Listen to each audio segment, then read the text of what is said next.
मापी मस्जिद विवाद पर आज इलाहाबाद हाईकोर्ट ने अपना सनसनीखेज फैसला सुनाया। उच्च न्यायालय ने वाराणसी जिला न्यायालय के हालिया फैसले को भी बरकरार रखा, जिसमें ज्ञानवापी मस्जिद के तहखाने में व्यास का ठिकाना हिंदुओं को पूजा करने की अनुमति दी गई थी। इस बीच न्यायमूर्ति रोहित रंजन अग्रवाल की पीठ ने वाराणसी जिला अदालत द्वारा दिए गए फैसले को रद्द करने की अंजुमन इंतजामिया मस्जिद कमेटी की याचिका खारिज कर दी। याचिका पर 4 दिनों तक बहस सुनने के बाद इस महीने की 15 तारीख को फैसला सुनिश्चित रख दिया है। गच्चीबौली के रेडिसन होटल में ड्रग्स लेते कुछ युवकों को पुलिस ने गिरफ्तार किया है। सभी युवाओं ने रेडिसन होटल में शानदार पार्टी की। इनमें एक बड़े बीजेपी नेता का बेटा और एक बिजनेसमैन का बेटा भी शामिल है। इस पार्टी में ड्रग्स और शराब शामिल होती दिख रही है। पुलिस ने गुप्त सूचना पर रेडिसन होटल में छापा मारा है। वहां युवकों ने भारी मात्रा में नशीली दवाई ली। नशा करते 3 युवकों को गिरफ्तार किया गया है। उनके पास से भारी मात्रा में कोकीन बरामद की है। खबर है कि ये तीनों 3 दिनों से पार्टी कर रहे हैं। पुलिस तीनों युवकों से पूछताछ कर रही है। बताया जा रहा है कि गिरफ्तार किए गए लोगों में एक बड़े बिजनेसमैन और बीजेपी नेता का बेटा भी शामिल है। दिल्ली शराब घोटाला मामले में अब राज्यसभा सांसद संजय सिंह की जमानत याचिका पर सुप्रीम कोर्ट ने सुनवाई की। दरअसल संजय सिंह ने दिल्ली हाईकोर्ट की जमानत देने से इनकार करने वाले आदेश को चुनौती देते हुए सुप्रीम कोर्ट में अपनी याचिका दायर की है। बता दें कि दिल्ली हाईकोर्ट ने 7 फरवरी को संजय सिंह के शराब घोटाला मामले में जमानत याचिका को खारिज कर दिया था। सुप्रीम कोर्ट ने सुनवाई के दौरान ईडी से जवाब मांगते हुए नोटिस जारी किया है। बसपा सांसद दिलीप घोष ने संदेशकारी विवाद को लेकर ममता बनर्जी के नेतृत्व वाली पश्चिम बंगाल सरकार पर निशाना साधा और कहा कि यह तो महज एक ट्रेलर है। उन्होंने पश्चिम बंगाल की मुख्यमंत्री ममता बनर्जी और उनकी पार्टी टीएमसी पर हमला बोलते हुए कहा, संदेशकाली में जो हो रहा है वह सिर्फ एक ट्रेलर है। अभी सिर्फ संदेशकाली की जांच हुई है, पिक्चर अभी बाकी है। सभी टीमों और प्रतिनिधिमंडलों को संदेशकाली जाने से रोका जा रहा है और ममता बनर्जी को लगता है कि इस तरह वे इस घटना को दबा सकते हैं, लेकिन यह संभव नहीं है। अभिषेक बनर्जी के हाईकोर्ट द्वारा शाहजहां शेख को बचाने के बयान पर जवाब देते हुए उन्होंने फटकर लगाते हुए कहा, हाईकोर्ट ने शाहजहां को नहीं बचाया, ममता बनर्जी और टीएमसी उन्हें बचा रही है। पश्चिम बंगाल में कानून व्यवस्था की स्थिति खतरे में है। पुलिस का किसी भी चीज पर कोई नियंत्रण नहीं है। सभी गांवों में जगह जगह गोलीबारी हो रही है। टीएमसी के सभी नेता असामाजिक है, वे एक दूसरे को मार रहे हैं और इन सभी अत्याचारों का जवाब ममता बनर्जी को चुनाव में वोट से मिलेगा। नहीं, उसके पहले जो ट्रेलर संदेश खाली में चल रहा है, ये तो पूरा संदेश खाली तो अभी पहली झांकी है, पूरी फिल्म बाकी है। बंगाल में गांव-गांव से इस प्रकार घटना होने वाला है, अभी वो शुरू हुआ है। ब्रिगेड तो बहुत दूर है, वो लोग संदेश खाली में सभा करने वाले थे, क्यों बंद कर दिए? जाके करके दिखाओ, वहाँ टीएमसी के बैनर में झंडा लेके सभा कराओ, पब्लिक उसका जवाब दे देगी। इसलिए वो सब ना बोले। पिछले बार पूरा देश से सारे पार्टी को बुला करके ममता बनर्जी ने ब्रिगेड में सभा की थी, उसके बाद 1 दर्जन सीट उनका कम हो गया था। इस बार दोबारा वही होने वाला है, 10 के नीचे उनका सीट आएगा। शाहजहां की गिरफ्तारी के बारे में अभिषेक ने बोला है, शाहजहां को बचाया है हाईकोर्ट। शाहजहां को हाईकोर्ट नहीं बचाया, उसके अगेंस्ट में हाईकोर्ट ने आदेश दिया है। शाहजहां को बचा रही है ममता बनर्जी और टीएमसी, अपना पल्लू के नीचे छुपा के रखी है ममता बनर्जी शाहजहां को, और ऐसा शाहजहां गांव-गांव में है और पब्लिक उसको ढूंढ के निकालेगी। संदेशखाली जाने के रास्ते में फैक्ट फाइंडिंग टीम को अरेस्ट किया है पुलिस, लालबाजार लिया ये जो कमीशन है और अलग अलग टीम है, MP team, fact finding committee, इसको रोक करके ममता बनर्जी सोच रही है कि घटना को दबा देंगी, लेकिन संभव नहीं है। वहाँ के लोग, वहाँ के महिलाएं जिस प्रकार से आवाज़ उठा रही हैं, टीएमसी की नेताओं को घर से निकाल रही हैं पकड़ पकड़ करके, पुलिस को रोक रही है, पुलिस की हिम्मत नहीं है उनको रोकने के लिए। ये जो घटना से पता चलता है कितना अत्याचार वहाँ हुआ है और पूरा देश इसको देख रहा है। फैक्ट फाइंडिंग टीम के मेंबर ने बोला है, भुक्तभोगी टेंशन में है, राष्ट्रपति शासन के बारे में बात करेंगे। बिल्कुल परिस्थिति ऐसे हो रहा है, लॉ एंड ऑर्डर का इतना खराब स्थिति है बंगाल में, पुलिस की कोई कंट्रोल नहीं है, लॉ एंड ऑर्डर कहीं नहीं है, जगह जगह इस प्रकार घटना हो रही है। पूर्व कांग्रेस नेता आचार्य प्रमोद कृष्णम ने 25 फरवरी को प्रधानमंत्री मोदी के संभावित तीसरे कार्यकाल पर एक साहसिक भविष्यवाणी करते हुए कहा कि नरेंद्र मोदी के तीसरी बार पीएम बनने के बाद पाकिस्तान और पाकिस्तान के कब्जे वाले कश्मीर पहले जैसा नहीं रहेगा। तीसरी बार जब नरेंद्र मोदी प्रधानमंत्री बनेंगे तो ये भी हो सकता है कि पाकिस्तान पाकिस्तान ना रहे, पीओके ना रहे। केंद्रीय मंत्री जितेंद्र सिंह ने कहा है कि मन की बात में जो शाहपुर कुंडी परियोजना की शुरुआत भी की है, जो पाकिस्तान की ओर बहने वाली को रोकने के लिए उपलब्धियों पर भी प्रकाश डाला।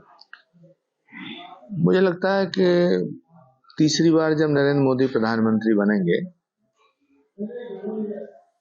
तो ये भी हो सकता है कि पाकिस्तान पाकिस्तान ना रहे, पीओके ना रहे। जो अखंड भारत का सपना हमारे करोड़ों भारतीयों का है, हमारे शहीदों ने देखा है, चाहे वो कारगिल में शहीद हो उनका सपना है, चाहे वो इस देश की सीमाओं पर शहादत देने वाले तमाम हमारे नौजवान, तमाम जवान, तो सपना अखंड भारत का सपना पूरा हो जाए। प्रियंका गांधी जी पर मैं कोई टिप्पणी नहीं करना चाहता।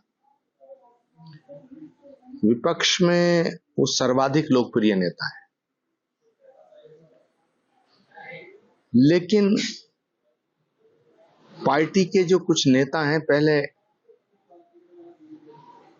उनका जो बोझ है पार्टी के ऊपर, मैं प्रियंका जी से इतना ही कहना चाहूंगा कि पहले उस बोझ को उतारें, फिर बाकी चीजों पे बात करें। धरना प्रदर्शन होना अलग बात है। इनेलो प्रमुख नफीस सिंह राठी की हत्या की जांच पर बोलते हुए 26 फरवरी यानी आज इज्जर के पुलिस उपाध्यक्ष ने कहा कि एक प्राथमिकी दर्ज की गई है और सबूत एकत्रित किए जा रहे हैं और वे संदिग्ध कार की भी जांच कर रहे हैं। इस बीच दिवंगत इनेलो प्रमुख के परिवार के सदस्यों ने उनके निधन पर शोक व्यक्त किया और कहा कि यह एक राजनीतिक हत्या थी और एक बार आरोपियों को गिरफ्तार कर लिया जाएगा तभी वे शव के पोस्टमार्टम के लिए जाएंगे। जज्जर के डीएसपी शमशेर सिंह ने कहा, हमने प्राप्त शिकायत के आधार पर एफआईआर दर्ज कर ली है। आरोपियों की गिरफ्तारी के लिए 2 डीएसपी के साथ 5 टीमें गठित की गई है। जांच चल रही है, हम भौतिक और वैज्ञानिक साक्ष्य एकत्रित कर रहे हैं। हमने जो एफआईआर है, जो शिकायत प्राप्त हुई है, शिकायत के आधार पर हमने एफआईआर दर्ज कर दी है। एफआईआर दर्ज करने उपरांत हमने 5 टीमें गठित कर दी गई हैं, जिसमें 2 डीएसपीओ की अध्यक्षता में 5 टीमें काम कर रही हैं और इसमें अविलंब और तत्परता से कार्य करते हुए इन्वेस्टिगेशन किया जाएगा और जल्द से जल्द जो आरोपी हैं गिरफ्तार किया जाएगा। जो भी हमारे फिजिकल एविडेंस मिलेंगी या साइंटिफिक एविडेंस मिलेंगी, सभी को कलेक्ट किया जाएगा। अभी तक किसी गिरफ्तारी हुई? अभी आप बाद में डिस्क्लोज किया जाएगा, अभी इन्वेस्टिगेशन जारी है। सीसीटीवी जिसका आपने जिक्र किया है, उस हर प्रकार के जो सीसीटीवी कैमरे हैं उनसे जो एविडेंसेस है कलेक्ट की जा रही हैं और जो संदिग्ध गाड़ी आई है उसकी जांच की जा रही है। बताया जा रहा है सर वही गाड़ी है जिसमें हमलावर आए थे? जांच की जा रही है, जांच का विषय है और जांच उपरांत जो भी आएगा बताया जाएगा। जो कुछ हुआ है गलत हुआ हमारे परिवार के साथ और इसमें मैं तो ये कहूँगा it's a totally political murder.